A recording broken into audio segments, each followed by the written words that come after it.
दोस्तों, एक IAS officer का पोस्ट काफ़ी ज़्यादा पावरफुल होता है। ये बात तो आप सभी जानते ही होंगे। लेकिन क्या आपको पता है कि IAS ऑफिसर की ट्रेनिंग कहाँ होती है? IAS ऑफिसर की ट्रेनिंग कैसी होती है? ट्रेनिंग के दौरान IAS ऑफिसर को कितनी सैलरी मिलती है? ट्रेनिंग के दौरान IAS ऑफिसर्स को कौन कौन से सब्जेक्ट्स पढ़ाए जाते हैं? इसके अलावा ट्रेनिंग के दौरान IAS ऑफिसर को कितने एग्ज़ाम्स देने होते हैं और उन एग्ज़ाम्स का मार्क्स पैटर्न कैसा होता है और क्या उन एग्ज़ाम्स को क्वालिफाई करना ज़रूरी होता है? इसके अलावा जब IAS ऑफिसर अपनी ट्रेनिंग पूरी कर लेते हैं तो उन्हें जो पहली पोस्ट मिलती है वह कौन सी मिलती है? तो दोस्तों, अगर आपको इन सभी प्रश्नों के उत्तर चाहिए तो इस पूरे वीडियो में आपको इन सभी प्रश्नों के उत्तर मिल जाएंगे। तो दोस्तों, इस वीडियो के साथ अंत तक बने रहिए। चलिए दोस्तों, वीडियो शुरू करते हैं। तो दोस्तों, IAS ऑफिसर की ट्रेनिंग LBSNA में होती है, जो कि उत्तराखंड के मसूरी में स्थित है। LBSNA का पूरा नाम है Lal Bahadur Shastri National Academy of Administration. यह एकेडमी लगभग 190 एकड़ में फैला हुआ है। इस एकेडमी में ट्रेनिंग के दौरान IAS ऑफिसर्स को OTs कहा जाता है, यानी ऑफिसर ट्रेनीज। IAS ऑफिसर्स की ट्रेनिंग कुल 5 फेजेज की होती है। सबसे पहले फाउंडेशन कोर्स होता है, उसके बाद फेज 1 की ट्रेनिंग स्टार्ट होती है। फेज 1 के बाद डिस्ट्रिक्ट ट्रेनिंग होती है और डिस्ट्रिक्ट ट्रेनिंग के बाद फेज 2 की ट्रेनिंग होती है और सबसे अंत में असिस्टेंट सेक्रेटरीशिप होती है। तो दोस्तों, सबसे पहले बात करेंगे फाउंडेशन कोर्स के बारे में। फाउंडेशन कोर्स की अवधि 3 महीने की होती है। फाउंडेशन कोर्स के दौरान IAS ऑफिसर्स के साथ साथ दूसरे सर्विसेज के सिविल सर्वेंट्स की भी ट्रेनिंग होती है। फाउंडेशन कोर्स शुरू होने के 1 महीने बाद से सभी ऑफिसर ट्रेनीज को सैलरी मिलनी शुरू हो जाती है। यह सैलरी 7th पे कमीशन के हिसाब से 56,100 रुपीज़ होती है। हालांकि ऑफिसर ट्रेनीज की इसी सैलरी में से हर महीने 10,000 रुपये मेस चार्जेस और एस्टेब्लिशमेंट चार्जेस के रूप में काटे जाते हैं। फाउंडेशन कोर्स के दौरान ऑफिसर्स की कई तरह की एक्सटर्नल और इंटरनल एक्टिविटीज़ होती है। एक्सटर्नल एक्टिविटीज़ में ऑफिसर ट्रेनीज को शुरुआत के 4 हफ्तों के वीकेंड्स में मसूरी और आसपास के जगहों में ट्रैक पर भेजा जाता है, जैसे George Everest peak, Benog hills और लाल टिब्बा। इसके अलावा वीकेंड ट्रैक्स खत्म होने के बाद एकेडमी द्वारा 100 किलोमीटर का हिमालयन ट्रैक भी आयोजित होता है। इस ट्रैक में ऑफिसर ट्रेनीज को पार्टिसिपेट करना कंपलसरी होता है। ऑफिसर ट्रेनीज को 15 से 20 ग्रुप्स में डिवाइड करके इस ट्रैक पर भेजा जाता है। हर ग्रुप में 20 से 22 ऑफिसर ट्रेनीज होते हैं। यह ट्रैक लगभग 10 दिनों तक चलता है। इसके अलावा फाउंडेशन कोर्स के दौरान ऑफिसर ट्रेनीज का 1 हफ्तों का विलेज विजिट भी होता है। इसके तहत ऑफिसर्स को कई ग्रुप्स में डिवाइड करके भारत के विभिन्न राज्यों के गाँवों में ले जाया जाता है। ऑफिसर्स को ग्रामीण जीवन की वास्तविकताओं और जटिलताओं से अवगत कराया जाता है। इसके अलावा ऑफिसर ट्रेनीज को वहां यह देखना होता है कि सेंट्रल गवर्नमेंट या स्टेट गवर्नमेंट द्वारा संचालित स्कीम्स गाँवों में लोगों तक पहुंच पा रही है या नहीं। इसके अलावा ऑफिसर ट्रेनीज को ग्रामीण क्षेत्रों में गरीबी, अवसरों की असमानता और विभिन्न सुविधाओं के अभाव जैसे विभिन्न पहलुओं को कवर करते हुए एकेडमी पहुंचने पर एक रिपोर्ट प्रस्तुत करना होता है। इसके अलावा एकेडमी में इंडिया डे भी आयोजित होता है, जिसमें ऑफिसर ट्रेनीज अपनी संस्कृति, कलाओं और रीति रिवाजों को प्रदर्शित करते हैं। इसके अलावा इस एकेडमी में फाउंडेशन कोर्स के दौरान एथलेटिक्स मीट भी होता है, जिसमें कि ऑफिसर ट्रेनीज को पार्टिसिपेट करना कंपलसरी होता है। इस एथलेटिक्स मीट में कई तरह के रेसेस ऑर्गेनाइज होते हैं, जैसे 100 metre race, 200 metre race, 400 metre race, 800 metre race, 1500 metre race और एक रिले रेस भी होता है। इसके अलावा long jump, high jump, discus throw, shot put और टग ऑफ वॉर जैसे गेम्स भी आयोजित होते हैं। यह एथलेटिक्स मीट 2 दिनों तक चलता है। एथलेटिक्स मीट के दौरान गेम्स में अच्छा परफॉर्मेंस करने वाले ऑफिसर ट्रेनीज को ट्रॉफीज और मेडल देकर भी सम्मानित किया जाता है। इसके अलावा इस एकेडमी में ऑफिसर ट्रेनीज को AK Sinha memorial 1 act play में भी पार्टिसिपेट करना होता है। इसके साथ ही होमी भाभा साइंस डिबेट भी होता है। इसके अलावा एकेडमी में हर साल अक्टूबर के महीने में एक लिटरेरी फेस्टिवल भी ऑर्गेनाइज होता है, जिसे कि शॉर्ट फॉर्म में लिट फेस्ट कहा जाता है। इस लिटरेरी फेस्टिवल में कविता और साहित्य से जुड़ी देश की तमाम बड़ी हस्तियां एकेडमी आती हैं। इसके अलावा एकेडमी में फाउंडेशन कोर्स के दौरान ऑफिसर ट्रेनीज के ECM भी होते हैं। ECM यानी एक्स्ट्रा करिकुलर मॉड्यूल। ECM में टोटल 15 टाइप्स के स्किल्स होते हैं, जिनमें से किसी एक स्किल को ऑफिसर ट्रेनीज को अपने इंटरेस्ट और हॉबी के हिसाब से चूज करना होता है और फिर उसके बाद उसी स्किल्स में ऑफिसर्स की ट्रेनिंग स्टार्ट होती है। यहाँ ध्यान देने वाली बात यह है कि हॉर्स राइडिंग भी ECM यानी एक्स्ट्रा करिकुलर मॉड्यूल के अंतर्गत ही आता है, तो इस तरह से यह ऑप्शनल होता है। तो दोस्तों नीचे आप कमेंट बॉक्स में यह कमेंट करके बताओ कि अगर आप आने वाले समय में LBSN में सिविल सर्वेंट के रूप में ट्रेनिंग करोगे तो आप ECM के रूप में इनमें से एक कौन सा स्किल चूज करोगे, नीचे कमेंट में बताएं। इसके अलावा दोस्तों इस एकेडमी में कई तरह की क्लब्स एंड सोसाइटीज़ हैं जो कि विभिन्न तरह की गतिविधियां आयोजित करती हैं। इस एकेडमी में टोटल 14 टाइप्स के क्लब्स एंड सोसाइटीज़ हैं, जिनके नाम हैं adventure sports club, alumni association, computer society, film society, fine arts association, hobbies club, house journal society, management circle, nature lovers club, officers club, officers mess, rifle and archery club, society for contemporary affairs और society for social service. Officer trainees को सभी clubs and societies के activities में participate करना compulsory होता है। तो दोस्तों मैंने जो आपको यह सभी जानकारी दी वह फाउंडेशन कोर्स की एक्सटर्नल एक्टिविटीज़ के बारे में थी। तो अब जो जानकारी दूंगा वह फाउंडेशन कोर्स के इंटरनल एक्टिविटीज़ के बारे में होगी। इंटरनल एक्टिविटीज़ में ऑफिसर ट्रेनीज के क्लासेस होते हैं जो कि LBSN की इसी ज्ञानशिला बिल्डिंग में होती है। क्लासेस के दौरान ऑफिसर्स को कई तरह के सब्जेक्ट्स पढ़ाए जाते हैं, जिनमें कि public administration, law, economics, management and behavioural science, political concepts and constitution of India और इंडियन हिस्ट्री एंड कल्चर जैसे सब्जेक्ट्स होते हैं। इसके अलावा ICT की भी क्लास होती है। ICT यानी इंफॉर्मेशन एंड कम्युनिकेशन टेक्नोलॉजी। इसमें OTs को कंप्यूटर की बेसिक नॉलेज दी जाती है। इसके अलावा एक लैंग्वेज पेपर की भी क्लास होती है।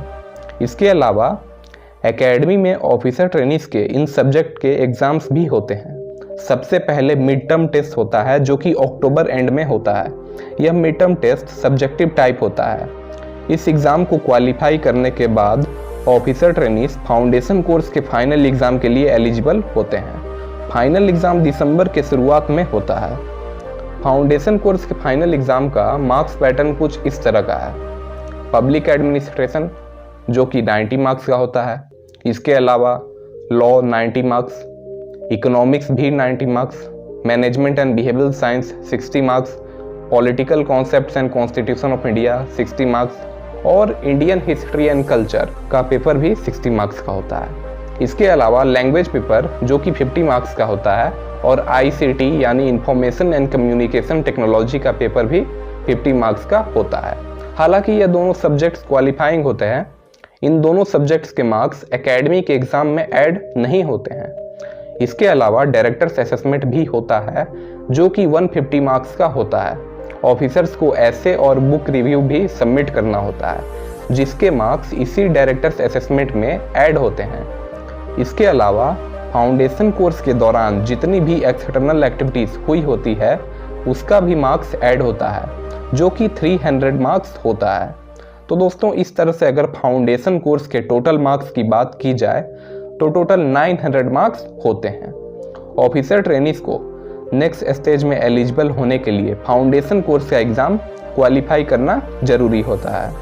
फाउंडेशन कोर्स का एग्ज़ाम पास करने के बाद ऑफिसर ट्रेनीज को स्टेट कैडर्स अलॉट कर दिया जाता है। फाउंडेशन कोर्स के बाद सभी सर्विसेज के सिविल सर्वेंट्स अपनी अपनी एकेडमी चले जाते हैं, सिर्फ IAS ऑफिसर ट्रेनीज को छोड़कर। एक बात और दोस्तों, अगर आप इस चैनल पर नए हैं तो चैनल को सब्सक्राइब करके बेल आइकन को प्रेस कर लें ऐसी ही नॉलेजेबल वीडियो सबसे पहले देखने के लिए। तो दोस्तों फाउंडेशन कोर्स खत्म होने के बाद IAS ऑफिसर ट्रेनीज की फेज 1 की ट्रेनिंग स्टार्ट होती है। फेज 1 की ट्रेनिंग की शुरुआत भारत दर्शन से होती है। भारत दर्शन को विंटर स्टडी टूर भी कहा जाता है।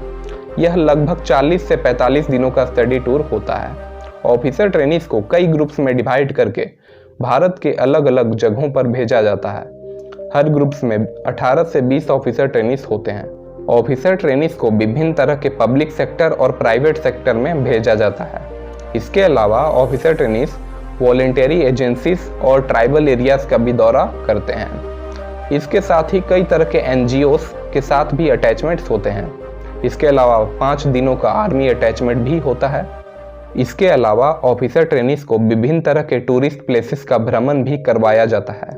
भारत दर्शन का अहम मकसद यह होता है कि ऑफिसर ट्रेनीज देश की विविधता को अच्छी तरह से अनुभव कर सकें और कई तरह के संगठनों के कामकाज को करीब से देखकर उनके सिस्टम को समझ सकें। भारत दर्शन यानी विंटर स्टडी टूर कंप्लीट होने के बाद ऑफिसर ट्रेनीज वापस LBS मसूरी लौट जाते हैं। एकेडमी वापस लौटने पर ऑफिसर ट्रेनीज के फेज 1 की क्लासेस शुरू होती है। फेज 1 की क्लासेस के दौरान ऑफिसर ट्रेनीज को फाउंडेशन कोर्स जितने ही सब्जेक्ट्स पढ़ाए जाते हैं। यहाँ सिर्फ अंतर यह होता है कि फेज 1 में यह 2 सब्जेक्ट्स नहीं पढ़ाए जाते हैं, जो कि इंडियन हिस्ट्री एंड कल्चर और लैंग्वेज पेपर के सब्जेक्ट्स होते हैं। इसके अलावा एकेडमी में फेज 1 की ट्रेनिंग के दौरान भी एक्सटर्नल एक्टिविटीज़ होती है, जैसे वीकेंड ट्रैक्स होते हैं। इसके अलावा लिटरेरी फेस्टिवल, फिल्म फेस्टिवल और थिएटर वर्कशॉप जैसी एक्टिविटीज़ भी होती है। इसके अलावा इंटर सर्विसेज मीट भी आयोजित होता है, जिसे कि संगम कहा जाता है। यह 3 दिनों तक चलने वाला स्पोर्ट्स मीट होता है। यह स्पोर्ट्स मीट आमतौर पर हर साल मार्च महीने के अंत में आयोजित होता है। इसके अलावा फेज 1 की ट्रेनिंग के दौरान एकेडमी में 4 जोनल डेज का आयोजन भी होता है। जोनल डेज में ऑफिसर्स को अपने एलोकेटेड स्टेट कैडर्स की संस्कृति, व्यंजन और रीति रिवाजों का प्रदर्शन करना होता है। फेज 1 का सिलेबस कंप्लीट होने के बाद ऑफिसर ट्रेनीज का इस एकेडमी में एग्जाम होता है, जिसका कुल अंक सभी सब्जेक्ट्स और डायरेक्टर्स असेसमेंट को ऐड करने के बाद 500 मार्क्स होता है। हालांकि इस एग्जाम में एक्सटर्नल एक्टिविटीज और ICT के मार्क्स ऐड नहीं होते हैं। फेज 1 का एग्जाम क्वालिफाई करने के बाद IAS ऑफिसर्स अगले स्टेज के लिए एलिजिबल हो जाते हैं। फेज 1 के बाद ऑफिसर ट्रेनीज की एलोकेटेड स्टेट कैडर्स में 1 साल की डिस्ट्रिक्ट ट्रेनिंग होती है। डिस्ट्रिक्ट में ट्रेनिंग के दौरान सबसे पहले ऑफिसर्स की उस स्टेट की एडमिनिस्ट्रेटिव ट्रेनिंग इंस्टीट्यूट में लगभग 2 महीनों की ट्रेनिंग होती है। ट्रेनिंग पूरी होने के बाद ऑफिसर ट्रेनीज के डिस्ट्रिक्ट लेवल ऑफिसर्स के साथ अटैचमेंट्स होते हैं, जैसे कि कलेक्ट्रेट, जिला परिषद, म्यूनिसिपल कॉरपोरेशन और तहसीलदार ऑफिसेस। इसके अलावा चीफ मिनिस्टर ऑफिस और स्टेट सेक्रेटेरिएट के साथ भी अटैचमेंट्स होते हैं। सभी तरह के अटैचमेंट्स खत्म होने के बाद ऑफिसर ट्रेनीज को SDM या असिस्टेंट कलेक्टर के रूप में इंडिपेंडेंट चार्ज दिया जाता है।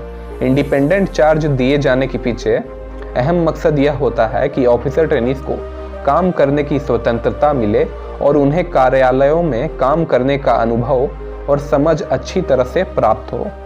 डिस्ट्रिक्ट ट्रेनिंग पूरी होने के बाद ऑफिसर ट्रेनीज वापस LBS मसूरी लौटते हैं। डिस्ट्रिक्ट ट्रेनिंग के बाद ऑफिसर ट्रेनीज की फेज 2 की ट्रेनिंग स्टार्ट होती है। फेज 2 की ट्रेनिंग लगभग 6 हफ्ते की होती है। इस ट्रेनिंग में खास बात यह होती है कि इस ट्रेनिंग के दौरान ऑफिसर ट्रेनीज को किसी भी तरह के सब्जेक्ट्स नहीं पढ़ाए जाते हैं और ना ही किसी तरह की एग्जाम्स होती है। इस ट्रेनिंग में ऑफिसर ट्रेनीज को सिर्फ अपने 1 साल के डिस्ट्रिक्ट ट्रेनिंग के एक्सपीरियंस को शेयर करना होता है। इससे होता यह है कि सभी ऑफिसर ट्रेनीज अपने बैचमेट्स के एक्सपीरियंस को बारी बारी से सुनते हैं और जिन्होंने डिस्ट्रिक्ट ट्रेनिंग के दौरान अच्छा परफॉर्म किया होता है उनसे कुछ सीख पाते हैं। इसके अलावा फेज 2 की ट्रेनिंग के दौरान कई तरह के एडवेंचर स्पोर्ट्स भी होते हैं, जैसे कि river rafting, parasailing, rock climbing और ट्रेक्स। इसके अलावा ऑफिसर ट्रेनीज का 1 हफ्ते का फॉरेन स्टडी टूर भी होता है। फेज 2 की ट्रेनिंग कंप्लीट होने के बाद सभी IAS ऑफिसर ट्रेनीज को जवाहरलाल नेहरू यूनिवर्सिटी से पब्लिक मैनेजमेंट में मास्टर्स की डिग्री प्रदान की जाती है। फेज 2 के बाद ऑफिसर ट्रेनीज की असिस्टेंट सेक्रेटरीशिप की ट्रेनिंग की शुरुआत होती है। इसमें ऑफिसर ट्रेनीज को दिल्ली जाना होता है। दिल्ली में सेंट्रल गवर्नमेंट की 36 टाइप्स की मिनिस्ट्रीज होती है, जिनमें से अलग अलग मिनिस्ट्रीज में ऑफिसर ट्रेनीज को बतौर असिस्टेंट सेक्रेटरी के रूप में नियुक्त किया जाता है। असिस्टेंट सेक्रेटरी के रूप में ऑफिसर ट्रेनीज की पोस्टिंग 3 महीने की होती है। ट्रेनिंग कंप्लीट होने के बाद IAS ऑफिसर ट्रेनीज को अपने अलॉटेड स्टेट कैडर में पोस्टिंग मिल जाती है। तो दोस्तों, अगर इस तरह से IAS ऑफिसर के पूरे ट्रेनिंग पीरियड की बात की जाए तो IAS ऑफिसर की ट्रेनिंग 2 साल 1 महीने की होती है। तो दोस्तों, IAS ऑफिसर की ट्रेनिंग पूरी होने के बाद जो पहली पोस्ट मिलती है वह SDM की पोस्ट मिलती है। तो दोस्तों, आज का हमारा वीडियो यहीं पर समाप्त होता है। अगर वीडियो अच्छा लगा उस चैनल को सब्सक्राइब करके बेल आइकन को प्रेस कर लें ऐसी नॉलेजेबल वीडियोस सबसे पहले देखने के लिए। चलिए दोस्तों, मिलते हैं अगली वीडियो में। तब तक के लिए जय हिंद, वंदे मातरम।